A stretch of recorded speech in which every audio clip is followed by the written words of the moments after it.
This is the Shed End View podcast. Hello folks, welcome back to the Shed End View podcast. Technically we're in season 2. We've managed to get that far without anybody taking us off air, so that's always a bonus.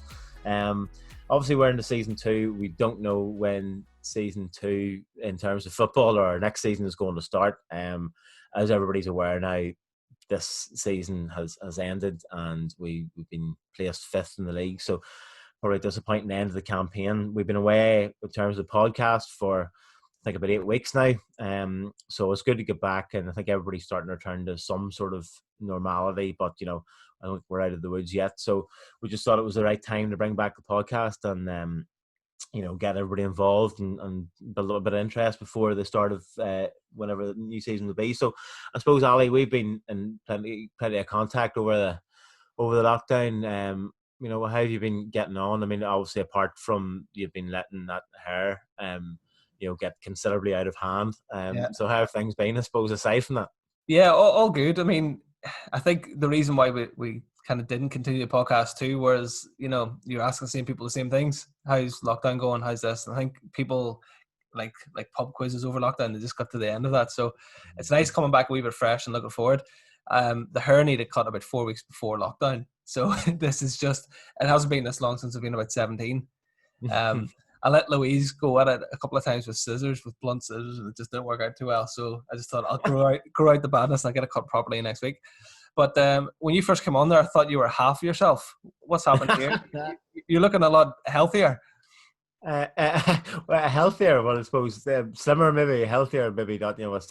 Sadly, I still smoke cigarettes. You know what I mean? But don't smoke, kids. Don't start. Doing a bit of training. Trying to eat a bit better. Obviously it's worked out perfectly because the boys are starting to train on Saturday morning. So I'll casually just maybe stroll down to the showgrounds with my boots in my hand and see does Darren mistaken me for a player. Sort of figure if Ian Kern can do it, then anybody can. Sorry, I'm only joking.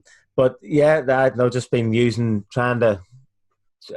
Some people have eaten their body weight in chocolate and drank their body weight in beer over sort of lockdown, whereas I tried to go the other way. So, hopefully, it doesn't. Whenever the season kicks off again, hopefully it doesn't go south where going. I'll just go for a couple of pints, and then you're rocking home at 2:00 on a Sunday morning after about 12 pints, and then wake up with a Chinese over you in bed. You know what I mean? So. Yeah. Then again, you have to do that once in a while. That's describing every other weekend for me last season. With the missus not too happy, but it's quite strange actually, because we started this obviously halfway through the season last year, and this season we're in pre-season as such, but we don't know when that season's going to start. As you said, it's a strange time, but especially for Darren and for the football clubs around the country, they don't know what they're preparing for or when to prepare for. And obviously pre-season, the idea is that you do 6 weeks and you come in kind of coming up towards your peak but how do teams time that, or how do they get used to that idea? Or it's just all a bit weird, isn't it? Yeah, I mean, I think obviously, as I said, the boys are going to be down training this weekend, and I don't think I'm not even sure the coaching staff know how regular that's going to be. I mean, do you have boys in 2-3 times a week, and then find out that the league maybe isn't going to start until October, and then you're overloading players. So it's it's unique circumstances for everybody. Obviously, it's certainly unique circumstances for football, and it's an impossibility. I think you literally have to play it by ear. Things change. I hate using this term, but it's a very fluid situation. And particularly in football, we looked at how long that the arguments went on about actually finishing the leagues. Yeah. And they still might not be done yet because Institute and PSNI have put in appeals. I don't think they're going to get anywhere with them. But it's hard to know. I suppose I think the reason for Darren and the coaching staff coming back and bringing the players back in is obviously they're allowed to now. In terms of social distancing and having groups together, but which you weren't allowed to do for quite a while. But it's just keeping that sort of camaraderie there. I know Darren's spoken to the players, and some will leave, some will stay. New players will come in, as Thomas Lockhart and Jimmy Walker. maybe more to come in the future. But it's about getting sort of that camaraderie and that sort of changing room and the sort of buzz going again, even if it is maybe only once every fortnight, for the time being, or once a week. So I think that's important as anything. It's really impossible to judge what we're going to do now. What I'm led to believe is we could see a resumption of football in September, which isn't that far away. You would be 7 weeks really. Yeah, you would be starting pre-season probably pretty much now this weekend anyway. So I think Darren's just sort of stuck to that. And then you wouldn't have your first match for a couple of weeks, your first friendly match, sorry. So, you might just have an easier pre-season per se, where you don't maybe have as many friendly games, where they're more spaced out. And then, if the league is going to start in September potentially, then, it would usually start sort of early to mid-August. So it's just impossible. The most important thing is that we're able to go down to Malahide for our pre-season drink up. Definitely. That we do, because the team bonding week, there's a distinct possibility that, I was going to say we could end up heading to Gene Crozier's, but I don't think social distancing would be able to be. No, definitely not. Somehow. But yeah, you don't know what's going on. I suppose the good way of looking at it, like I was down at the club yesterday just taking some photos for a few things that we're doing graphic wise, but I was looking at it, I was like, if we have to social distance, it's outdoors, we have the space, we get a decent crowd, so we can actually still pace everybody out because it's a massive ground there. Whereas, and Warren Point are safe too because they've got a smaller ground but no fans to fill it, so they'll be safe. So we're kind of like we have the space. We're kind of fortunate anyway. Should that be something that has to go forward, we'll be safe enough there. Yeah, I think the thing about it is while the club have absolutely no doubt that will put in the necessary precautions, that they have to, and will do it to a T, and do it as much as humanly possible, and make sure you passed every check or whatever needs to happen. I think the onus is on the supporters.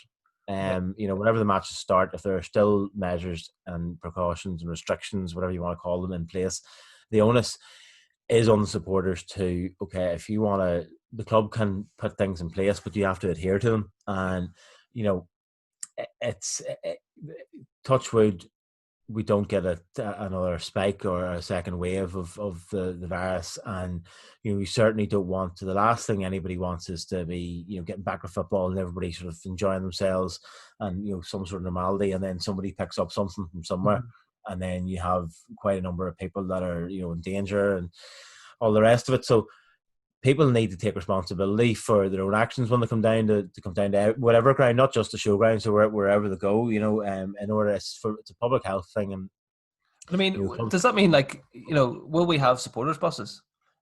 Will that be allowed? Is everybody going to have to, for people who don't drive and rely on that bus, those are, I suppose, big things. And then our club's going to have to bring in like a streaming system where they can provide games to those people who maybe can't go, or, there's so many questions up in the air that, I mean, it's taken the NIFL 8 weeks during lockdown to decide what they're going to do with the league. So I don't know what they're going to do going forward and organising next season, Yeah, it's nobody sort of knows what to do. Excuse me. There's so many unanswered questions and so many questions actually yet to be asked. When you like the likes of supporters buses there, for example, who for us are a huge thing because they provide the bulk of our support to away matches, and are packed most, if not every week. And I know the players and management really appreciate the people that go on them week in, week out, and then you people come in the odd week here and there. Again, that just is going to have to be decided near the time. You really sincerely hope that by the time any football does start, should it be September, October, if it's even later, it's certainly not going to be any earlier than September, as far as I can ascertain. So therefore, you hope things are going to be eased a bit. Like at the end of the day, if there's going to be 30, 40, 50 people, depending on how big your bus is, and they're going to a match, you're just going to have to tell people to wear face masks. Yeah. You know what I mean? Now, how Kevin Ruddy gets a massive bottle of blue WKD and under his face mask is going to be that's for him to work out. You know what I mean? It's going to be one of these. But we'll just everybody can bring their own individual straws or something. Yeah. But things like that. Yeah, And I mean, like as you said, the bus is actually sometimes better cracked than the games themselves, because you come home and you've got like a 2-hour trip back from Institute, and the crack on the bus is what makes the whole weekend. You know, like win, lose or draw. By the time you're 10 minutes down the road, that's, you know, so it's those moments that you're probably going to really miss out on, and those are the wee moments that people love when they're going to the football. You know, that's their weekend routine, isn't it? Yeah, and you know, we can't underestimate how many new supporters the supporters buses that have been going for years have brought in. You know, when people have access, they were initially started by Decky McParland and myself, because we had so many young supporters about 10 years ago maybe, that one were coming down to home matches, but obviously couldn't drive. They were too young to drive. And, you know, those are guys now that are probably on the bus every week. They started going on the bus every week and continue going. And it made them stay. It made things easier to get them the games. You know, there was cars available to take them, but they created that sort of, you know, like the Newry City Travel Club, as it's called. And it's worked, and it brings, you see different people on it every other week. So from that perspective, it's key in terms of, you know, you don't want to treat supporters like customers, but in terms of it's key of bringing people through the turnstiles, and, you know, not only providing a vocal support, but providing a financial support to the club, and particularly in the time, you know, that we are in at the moment, where, you know, every club needs every penny they can get. So, you know, it's a really good point that I hadn't actually thought of. And, you know, I'm sure now if Decky McParland's listening to this, he's going to have an awful sweat on for what I do for the start of next season. So yeah, thank you for that, Ali. I know, but I suppose there are worries. Like, I mean, Wigan today went into administration and they said 12 other clubs in the English Football League are quite close to that. And, you know, at our level, we don't maybe have the overheads that they have, but, you know, every single club has bills to pay. And so it's just a worrying time, I think, all around. No matter how financially stable you are, you're going to have taken a hit during this time. But I mean, it's like we don't have the same overheads that those clubs have, but we also don't have anything close to the same income. So, you know, it's all relative, and there are, you know, the reason why the Premiership, and particularly over here, has taken so long to get you know, sort of finalised, was because clubs were arguing over money. And, you know, whilst it can be construed as greed in some way, shape or form, because, you know, clubs that have no interest in playing in Europe, or are never going to get to play in Europe, are actually, you know, looking to cut of the European money. I can still understand it, and I would say if we were in the same boat, we would do the same thing, because clubs need a financial input to survive, and the onus really is on more so the Irish Football Association as opposed to NIFL, because the Irish Football Association have been given, you know, funding from UEFA specifically to help their clubs out in coronavirus, over the coronavirus period, and it hasn't been forthcoming. And I think in something like that, you know, there's been a lot of talk about the football family and this and that, and, you know, it's all fair and love and more, you know, when it comes to football, particularly over here in terms of transfer of players and stuff like that. But when it, you know, you sort of have to stick together, because I don't want to see any club, you know, go through what Newry went through, for example, in 2012. You know, I don't care how much I might despise another club. I don't want to see you don't want to see it happen, because I do think there is much more of a football family over here than there is maybe in England or Scotland. Yes, there's rivalries, but it can't happen. You one club goes, and then it can have a knock-on effect all over the place. And, you know, you just hope that everybody's got enough to sort of get through it and get back to some sort of normality. And then that relies on us as supporters to get back out and support them. You know what I mean? And again, that's obviously this all feeds into that, because people aren't going to have that as much disposable income to go out and watch football. But, you know, I do think at the same time that's something nearly going to be overridden by the sort of nearly the novelty of getting back to watch football. Yeah, you're going to see new fans.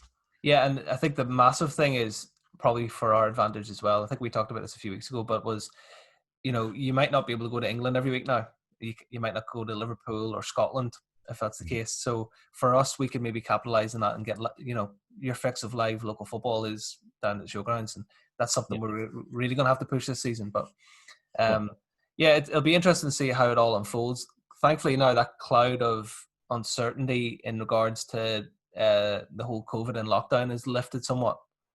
So now you don't have that kind of constant fear of that, even though you're still aware of it. So you can start thinking back to normality and start, you know, football is now, you feel justified about thinking about it. You know, even before there was more important things to be thinking about. Exactly. Yeah. It's a really good point. I mean, it's always the famous quote that goes around. Football's not a matter of life and death. It's more important than that. Which we don't even know whether it was actually said. Yeah. But it's one of those quotes that's taken on a life of its own. I mean, yeah, we all love football, and as you said, it wasn't important over the period of time that we've gone through.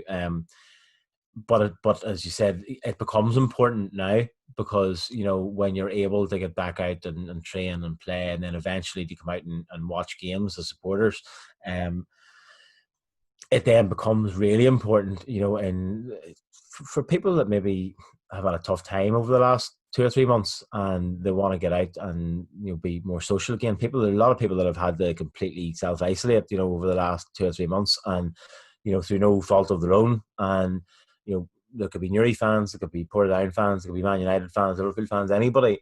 So to get out, and the social aspect of it is going to be hugely important. So obviously within the boundaries and within the restrictions that are going to be imposed, then as a club, every club, but obviously we're talking about Newry, we need to do as much as we can to encourage sort of foster that atmosphere where this is your chance to come down and watch your local club. It's going to cost you an awful lot less. It's on your doorstep, and you'll meet people that you maybe haven't seen in a while. And it's enjoyable, and you get to sort of sample a bit of that atmosphere without having to spend money that maybe you once had, but maybe don't have anymore to go over to cross the water every week. So obviously, there's been a cloud of uncertainty over the last 2 or 3 months, and there's still a bit of uncertainty in terms of knowing when football is going to return. But I suppose importantly for all Newry fans, the Shed End View podcast is back. We're back on air. We thought it was a good time to do it because, as everybody will know by now, we made our first 2 signings of I think it's the close season. Jimmy Walker's returned after a spell away. Where work commitments made it not easy to be playing, so he's back signed. But a new face has come into the club, and probably one that's familiar to a lot of people, and we're delighted that he's our special guest for the return of the Shed End View podcast, and that's Thomas Lockhart. Cheers, lads. Good to be on. So, I mean, this has definitely got to be a first, that somebody that has yet to kick a ball for us, that has literally, and I mean literally as we're recording this, has just been announced across, is now breaking down social media with the videos and photographs and everything that we have straight in the podcast. So it shows, obviously, Ali, the clout that we've built up over the last year, that, players are just like, first thing I need to do to represent this club is come on the podcast. Exactly. I think we're the biggest draw, not the club itself. So I think people just want to get on the nation's biggest, smallest podcast, which is us. Yeah. But Thomas, thanks for coming on tonight, especially before you've even done an official podcast. It's great to have you here. And I've been torturing you over the years because obviously, like Gareth and myself know you outside of football circles. We know you personally. Yeah. Every time I've seen you out when I've had a drink, I'm like, come on down the club, come on, sign for Newry. So it's good to see that you finally come down and join us. I finally came to my senses, didn't I? No, I actually remember one night in the Canal Court. You were rightly on, Ali, after a wee game, I think. And you were like, right, when are you coming down to Showgrounds? When are you coming down? So, hello, that was about 2 or 3 years ago. So was that the time I offered to pay your wages as well? What's that? That was the time I offered to pay your wages. Yeah, that offer doesn't stand now. Well, and then I like the way this. I suppose, Ali, then I'm now the second in line in terms of the Shed End View podcast hosts of trying to encourage Thomas to come down and sign for the club, because I do remember I think a night at the races in the hockey club, like just before Christmas, where I did sort of mention your name, and then your number was passed on, and then a couple of text messages from you. And you were, I do believe it was mentioned, sitting over your Sunday dinner the next day at the potential future in-laws house. So Gareth will be looking at an agent's fee here. He'll be looking at his 20 or 30%. I get on. He'll be looking at percentage. What's 30% of nothing? So I mean, look, Thomas, obviously you're fresh into the club, but you've been here before. You were here. You played for some of the youth teams a while back. You're 26 now, is that right? 26, yeah, just a pup. Just a pup, and you look even younger, to be fair. You know what I mean? It's like me. I'm about 12. It's like me. I'm 38, and I don't look a day over 24. You know what I mean? So it was grand. Like, I had a tough paper round out here in Bestbrook. Like, well, we'll say no. But I mean, so you know the club and you know a lot of people around it, both on and off the pitch. And I know from talking to you and from talking to Darren that you did have offers from other clubs. I mean, suppose I don't want to say was it an easy choice to come and to choose Newry over anybody else, but I mean, was it sort of something to go right that you nearly come full circle from playing sort of for the youth teams and then I think you were Crusaders and then Dungannon, obviously you spent time in America, Rafael, and now it's sort of it's come 360 again, I suppose. Yeah. Well, as you said, I was at Newry beforehand in the youth setup. Now this is going back, I think, under 17, 16s type thing. And then I mean, it was a great club then. Newry's a massive club, and obviously coming from Newry myself, being in my hometown club, it's always a draw. I actually moved away from football, and believe it or not, Ali, I went and played in the same sporting team as Gareth.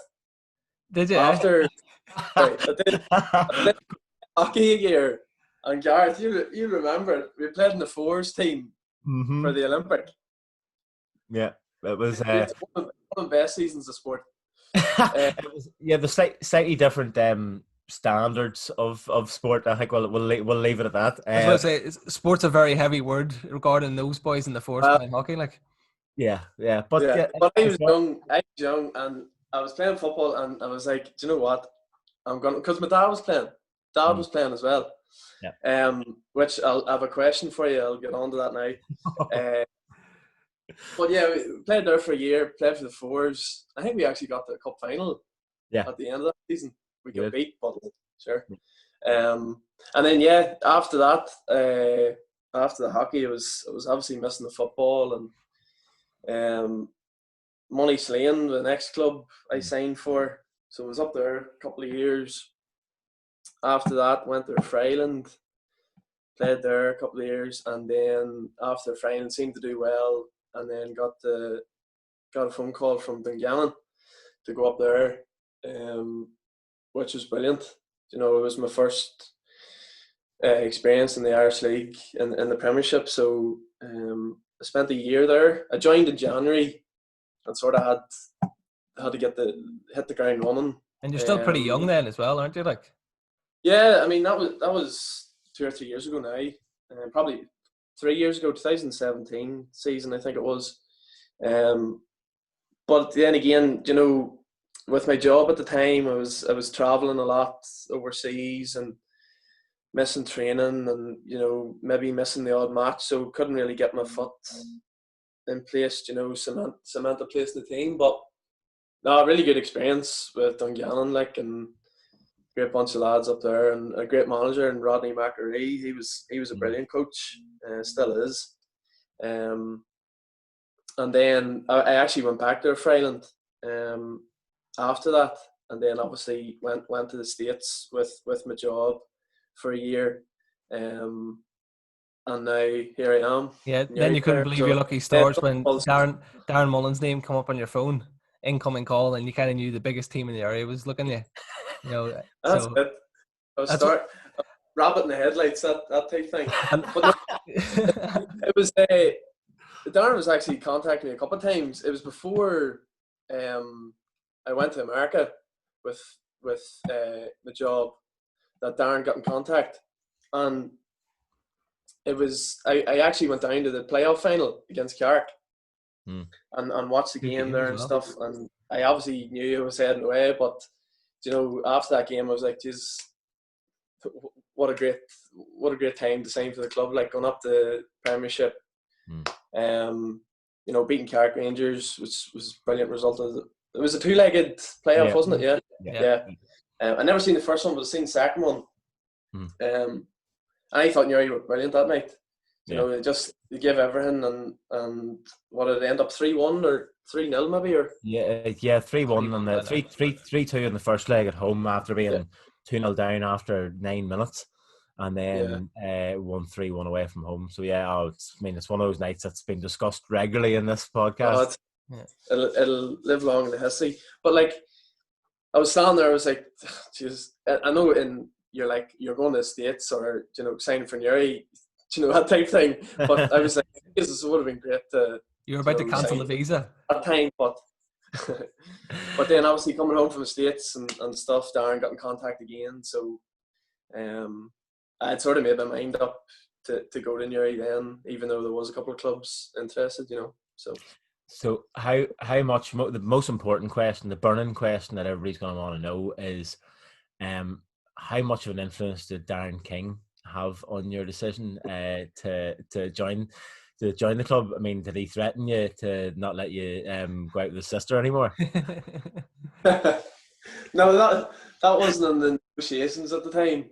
At the time? No, but I don't think he threatened me now, but I think it was the first time I went up to Darren's, obviously. He was like, so what's your plans for next season? And stuff like, and would you come down to us and all that sort of talk? And I sort of played it off, sure, we'll see what happens.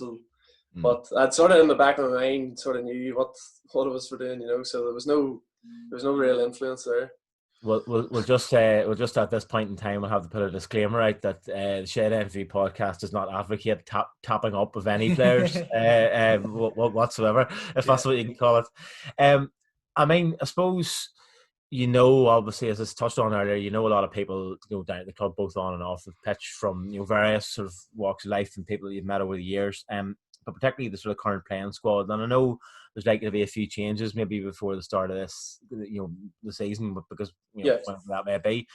But in terms of what you see as a current squad, you've already trained. You trained once or a few weeks ago. The likes of you've a few big name players there that you've played against, maybe a couple of you played with. I mean, what do you look at the sort of quality of the squad and how you sort of fit in as a player?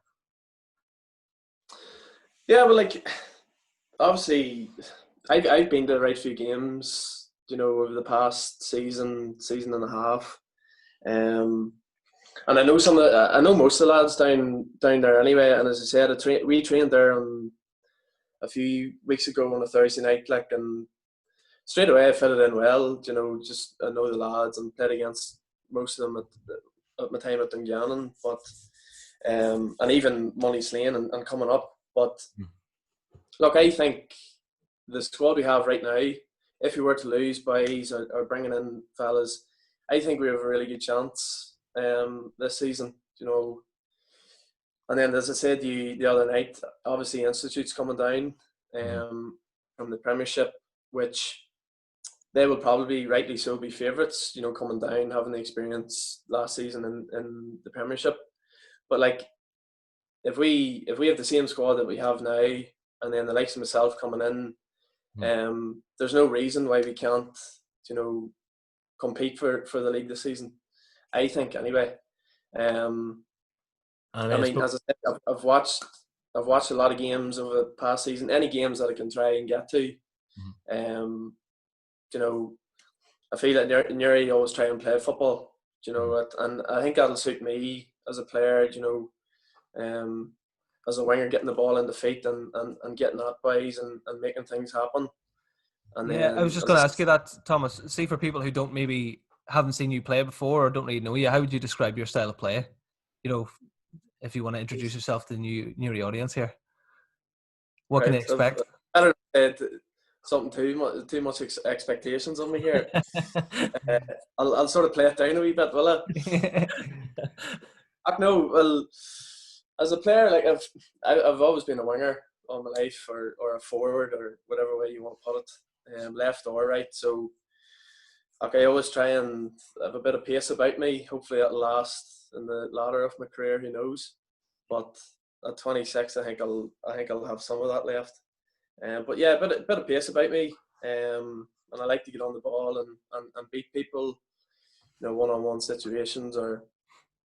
Just to make things happen on the pitch, and hopefully add a few goals to that, and assists as well. So, hopefully you can do that.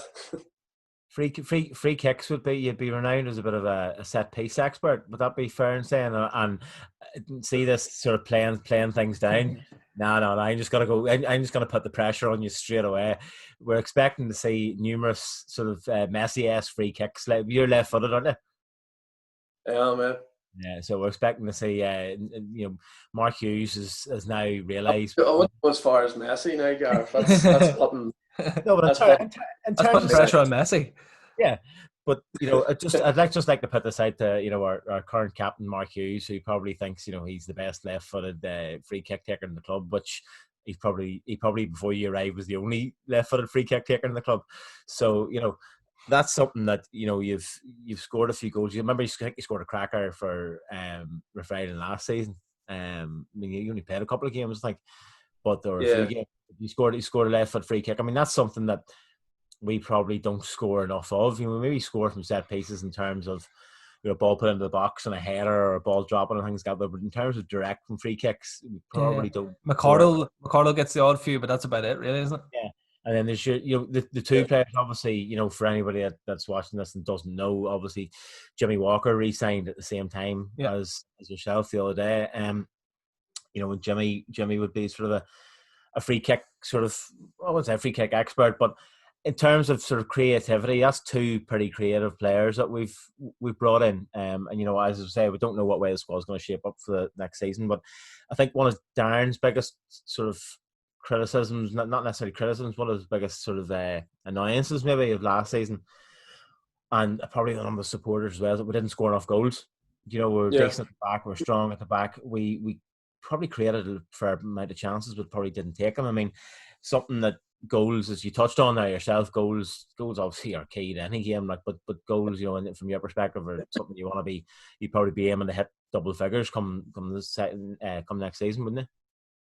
Oh yeah, definitely. Like that's obviously the aim, to sort of help the team as much as they can, like whether assisting or goal scoring. But like, I feel like before I went to America or Ireland, and even I always felt like you sort of had to score as a winger, that sort of way. And I did score a few before I did leave in that season, like, and that's what I expected myself to produce on the pitch, like, especially now that I'm at Newry and in the championship, because as I say, like, goals win games. So if we can add more goals to what you're saying there from last season, then we definitely have a good chance, But yeah, definitely, I'd always be one to put the pressure on myself anyway in scoring goals, and expect me to produce a few. So you can quote me on that. That's the headline of the reporter there. So Tommy, obviously you've moved about clubs over the past few seasons. You've had Moneyslane, Rathfeilen, Dungallen. Do you feel like at this stage you're ready to kind of settle in a club and build like a legacy of sorts, but something along those lines of when you can look back and say, I spent 3 or 4 years down in Newry and we got there, or I achieved this? Is that something that you're aiming for at this point in your career? More clubs than Tiger Woods, that sort of one.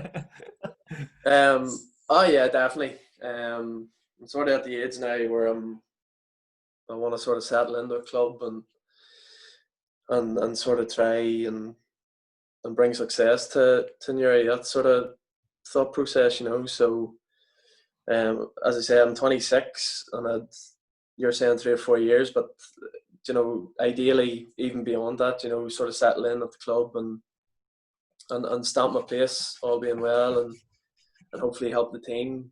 And again, if it's not this year, then next year and the following year, it'll always be, trying to get success for the club. And that's probably one thing that I've lacked over the clubs I've been.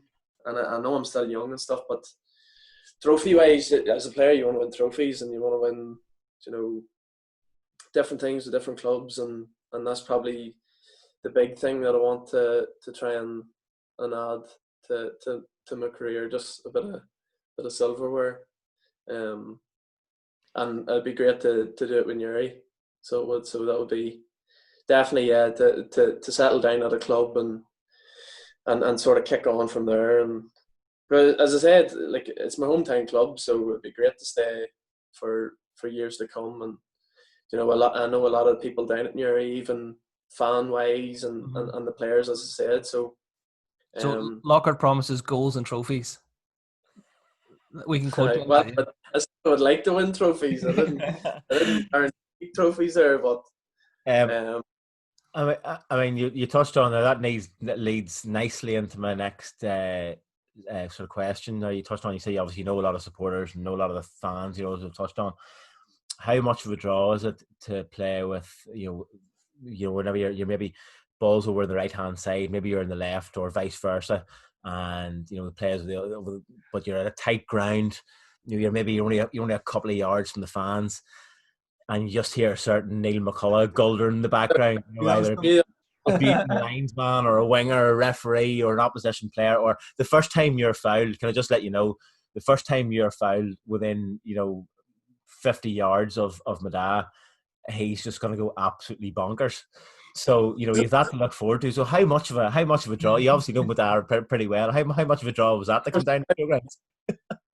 That was a big draw. I think every time I went into the hockey club for a pint or whatever, Neil was there sitting with a lotto book, and I would say every single time straight over, "Where's your pint, Tommy? Give me your pint. Come on, you're supporting the best club in the town." So I know that I played, actually, I think it was for Dungannon. We played Newry a couple of times, and that's the only person I heard. Yeah, just sounds about right. Heard, "Young Lockhart, you'll never beat that right back or left back or whatever." So I heard the entire game, but sure, you just have to blank it out or whatever. Well, here, Thomas, you've gone from Moneysend, Rough Island, but I mean, you've never got the treatment like you have at Newry. I hear that you have your own welcome video. How did you adjust to becoming an overnight superstar? Well, trying to keep away from social media at the minute here, and my phone will be turned off. But I know it's the first time I've done something like that at a club, so it was a wee bit different. Going in the change rooms there the other night, and you see all these lights and all, thinking you're in a photo shoot for fucking Calvin Klein or something.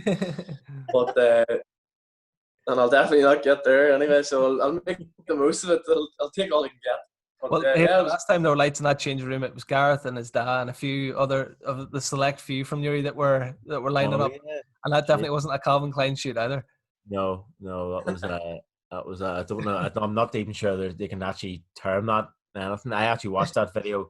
I don't know whether you've seen it, Thomas. You'll have to go through the Newry City AFC. Is that the Darren's Heroes one? That's the one. That's the one. That was a good one. I watched it. I watched it actually the other night for some reason, and I nearly cried because I looked like I'd eaten myself. You know what I mean? So it was absolutely horrendous, But obviously, as everybody can see, just we'll drop this in. The boys were going to drop it in anyway, but for anybody that doesn't know, we'll like to give exclusives in this show. That I've obviously been in the gym and I've been working out, losing a bit of weight. And Darren, I believe, is finally going to honour the 1-year contract that he gave to me and Mo Ruddy about 4 years ago at the presentation night, saying that if we lasted 90 minutes in the friendly game, charity game at the end of the season, that he would give us a 1-year contract, and he stuck to that, but he's never quite honoured it yet. So I reckon that pre-season starts. I reckon I'm your man, just sort of a Jan Molby in the middle of the park, Saturday morning starts. We'll see you there.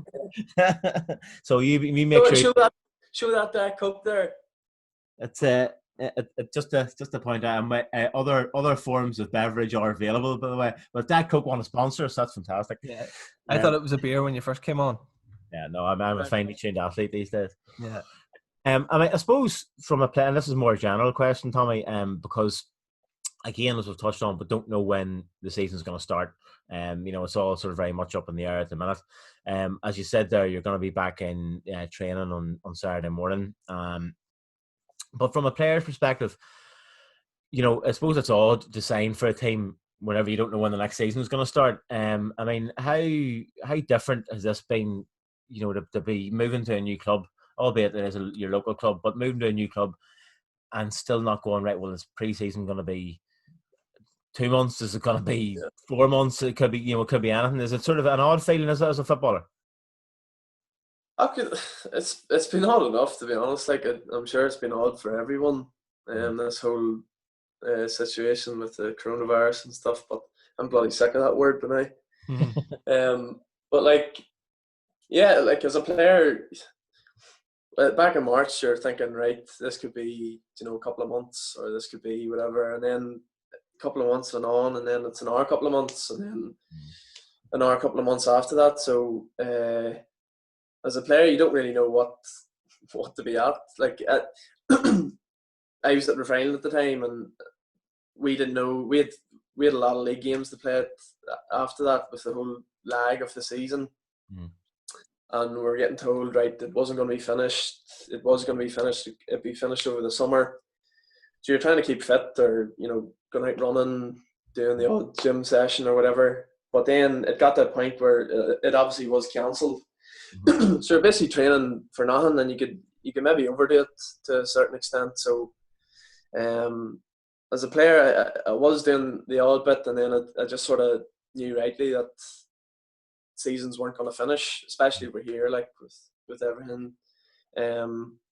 So I sort of took a break and didn't do much training up until the last sort of few weeks, where I knew I was obviously going to sign for Newry, just to make sure I kept fit. And I didn't show up that first pre-season with the beer belly hanging out of me. But yeah, it's been weird, like, the whole situation, even with day-to-day life. I've been lucky where I've been working every day, but I couldn't think of ones not working, filling their day out. Like, it'd be a nightmare.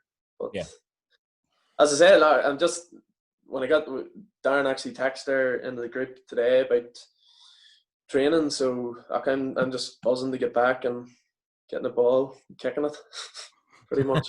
Yeah, back to simplicity, isn't it? Like, it mightn't go straight, but at least I'll be able to kick it. Well, funny, at your first training session, I did, whenever you come walking down and you were just finishing, and I did speak to one of the coaches, and I saw you come walking down. You were in to get changed, I think, and I'm speaking to one of the coaches, who shall remain nameless, by the way, and said, right. I says, well, how Tommy get on? And he goes, his first shot, he says, near went into the sewage works there. And he says, I was wondering, why the fuck this was fine. That coach, I said it was remain nameless. It was our goalkeeping coach, Damien McCullough. So I told him, don't worry about it. It's grand. I'll not shop you. But so he did laugh, to be honest. He goes, "Oh, tidy pair." So he was happy with what he's seen in Damien's work at plenty of big clubs, over the years. But I mean, is that a key thing, even though a lot of the boys, and again, we've said that numerous times, but sort of getting in, and Newry's, I think one thing Darren's always talked about, Newry's changing room is always, it's a fun changing room. I mean, every changing room has its sort of, disagreements and things like that, but it's as much having the right personality sort of in there as, it's not obviously as key as football in the building, you know what I mean? But you still have to have the right personality to sort of fit in and, get involved in the crack and things like that. So, I mean, is that sort of important as well, that you're coming in to do that? Oh yeah, definitely. Like, that's a big part of it. Like, you're going to be training together, playing together. The whole season's going to be all of us together. So that is a big part. And it's about enjoying it too. At the end of the day, like, we obviously want to do well and work hard this season, and obviously achieve things this season, and hopefully we can progress back up to the Premiership, where I think the club belongs there anyway. With the facilities it has, and it being a massive club, and the fan base it has as well. But yeah, the changing room would be brilliant, and I already know there's a few characters in there already that I'm sure there'll be a few laughs had over the course of the season, and a few jokes. No, it'll be good. I'm looking forward to that side of it too. Yeah. Yeah, characters is probably the best way of describing it. Yeah. It's short for rocket. I'll leave it as characters. Yeah, well, yeah, I think, Tommy, like, on behalf of us, like, we're looking forward to actually seeing you get started in that team as well. And I think Hughesy's a super left-sided player, but it's good to have someone else as well there that offers that, which is probably something that we've just been lacking as a left-sided player. So it's great to have that different option as well for the boys going forward, But I'm sure the fans will be delighted to see you going as well. And as Gareth touched on, it's good to have Jimmy Walker back. Jimmy's another super player. So, you and Jimmy, two skillful players in there. We've got the makings of a decent squad this season. And with Portadown out of there, you'd have to fancy your chances, I suppose. Like, so I suppose we're delighted to see you start whenever that start might come. Yeah, hopefully soon. I think it's going to be key. It's obviously going to be key in time frames in terms of a transfer window and when we actually sort of know we're starting, in terms of making sure you keep the bulk of the squad together. The people, as happens every summer, people are going to leave, people are going to come in. Your squad evolves. But I think there's not a whole pile of tweaking. I think one thing we need to start quickly. We tend to have a sluggish start every season, and then go on runs. And go on long unbeaten runs, which probably didn't quite happen this season for one reason or another. And then obviously the season was cut short. So I think if we start well, so there's absolutely no pressure on you, Thomas, to score numerous amount of goals before Christmas. I want at least 10 goals and probably all season. No, up to Christmas, and then and about 15 assists. And then the way it works is you either keep that going the rest of the season, or we sell you for megabucks in January to then feel somebody across the water. And at least everyone's a winner. You know what I mean? So there's absolutely no pressure on you whatsoever. There's no vodka in that Coke. No, definitely not. I'm not I'm more a beer man. Well, look, I think that wraps us up. It was maybe a slightly shorter version, as I think. Quick one. Oh yes, go on. Yes, one. But the time we were playing for the Olympic, I believe I wasn't at this game now. I don't think, because I would have remembered it, and I would have been in the car home. But was there a game my dad was playing? Was there a game you and him had a bit of a scuffle, or a wee bit of a fall night? A bit of how that car journey was on the way home. It was a bit of a fall night. There wasn't a scuffle now. It wasn't physical. It was a way. I actually knew at the start of that question that's what you were going to ask. I don't believe that you get thick, Gareth, for a second. And with the greatest respect, and I love the man, but have you met Tommy's dad? He'd be in the same boat. With like two peas in the pod. It was away at Queen's, and it was weird. It was like a Wednesday or Thursday night. It was a Thursday night, which is a rare occasion when you have a hockey match. And I don't know what happened. I think your dad took offence to something, and then I took offence to something back, and it was off the pitch, like when we were sort of we effing blinded each other for a while. I don't think we were in the same car on the way home, so that probably worked out well. That probably worked out for the best. I thought you were. I don't think we were, because because I do remember one of the people in the car was Glenn Elias, who a few people will know down at the showgrounds as being cousin of our esteemed vice chairman Gary Wilson. I was back in his glory hockey days. But yeah, I mean, your dad been like that ever since. You know what I mean? So the argument, didn't it? Yeah, that did. It's one of those things. It's like a relationship. You get things out in the open, and it just there can be no back doors, and it's grand. So yeah, no, we get on famously now. Your dad's. It'd be good to hear. It'd be good to see your dad out at the showgrounds. I would say you'd have two rather vocal supporters, possibly standing beside each other, and your dad might have whenever you're playing. So that should be fun for everybody else around them. And how did this come up in conversation, by the way, Thomas? Did your dad mention this? He didn't know, but I always knew, and that's why I wanted to ask, because I always knew he's had a wee run-in or something on the pitch or whatever it was. Well, and we never spoke about it, and then I just thought I'd ask. I like the way I have to say I like the way you're starting your Newry career here. You're definitely the first player to ask us. Us a question. Yeah, and how do you turn this on? How does this work? Yeah, I had that quite a bit in lockdown. Can you see me? Yeah. But yeah, question, Bradley, then. Oh no, Bradley, can you take off that hat? Come on, it's never going to happen. I tell you what, when you score your first hat trick, I'll take off his hat. This is staying on for a long time. That could be. I think that's a good way to end it. Tommy, you've been a brilliant guest. It's good to be back having the podcast. It's great to have you at the club. I wish you obviously all the success this season, and I look forward to everybody else that maybe hasn't seen you play the way me and Ali have. really look forward to seeing what they think, and I know they're going to be impressed and they're going to be excited. So look, it's great to have you at the club finally. After Darren said to me the other day, I have quite a few years chasing you. So got you signed. Looking forward to seeing you in a blue and white shirt, and hopefully it's going to be a good season. But thanks very much, Tommy. Yeah, cheers, Tommy. Lovely lads. Cheers, appreciate it.